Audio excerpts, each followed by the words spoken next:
أشهد أن لا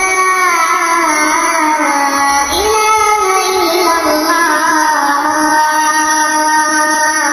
أشهد أن محمدا رسول الله.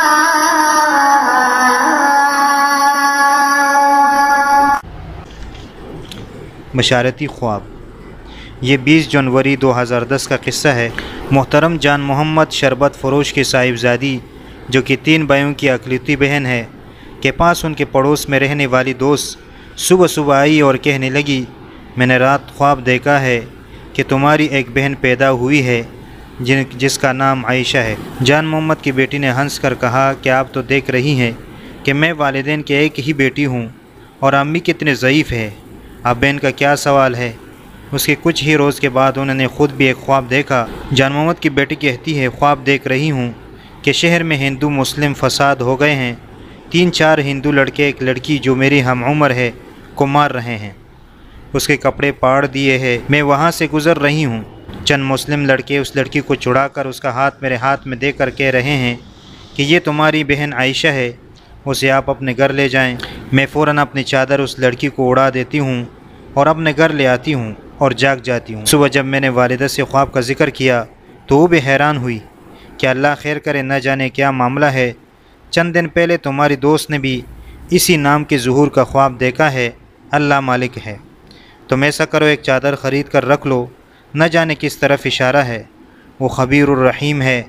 اس بشارت کا بیت بھی اسے معلوم ہے. وقت آنے پر خود ہی معلوم ہو جائے گا.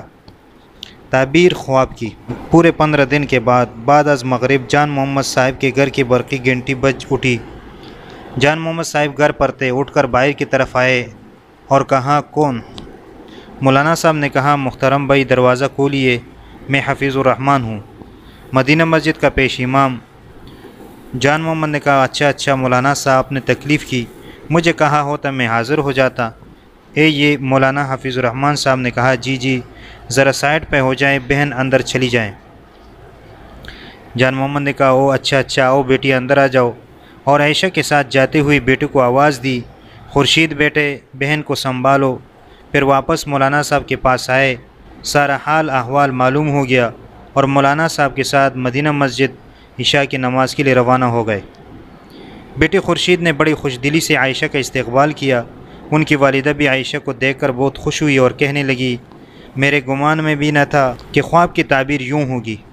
یہ سب اس کا کرم ہے, بڑا رحیم و کریم ہے, زبردست خبیر ہے. عائشہ حیران نظروں سے ان کے یہ الفاظ سن رہی تھی کہ معاملہ کیا ہے. تب خورشید نے دونوں خواب اس کے آمد کے منعن بتا دیے. ٹیلی فونک ملاقات. عشاء کے نماز کے بعد حفیظ بھائی کا فون آیا. میرے پرسکون آواز پہ ان کو بھی کچھ تسلی ہوئی. میری خیریت معلوم کی. اس گھرانے کی تعریف میں چند کلمات کہے جو مجھے حرف بحرف صحیح لگے. حفیظ بھائی نے پھر میرے والدین کے بارے میں بتایا کہ وہ بہت زیادہ پریشان ہے چونکہ شادی میں ابھی 1 دن رہتا ہے. بہتر ہے کہ آپ ٹیلی فون پر ان سے بات کر لیں. وہ ملاقات پر بہت زور دے رہے ہیں. ان کی بات بھی ٹھیک ہے, اولاد اور وہ بھی بیٹی کی ذات. پریشانی تو ان کی بجا ہے. کل آپ ٹیلی فون پہ بات کر لیں, پھر انشاءاللہ روبرو کی ملاقات بھی کر لیں گے. شادی کا دن بھی گزر جائے گا.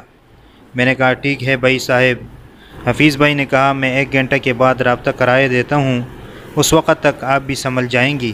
ہمیں سپورٹ کرنے کے لیے ہمارے چینل کو ابھی سبسکرائب کر لیں اور بیل کے آئیکن پر کلک کر کے ہماری لیٹسٹ ویڈیو کی نوٹیفیکیشن بر وقت حاصل کریں.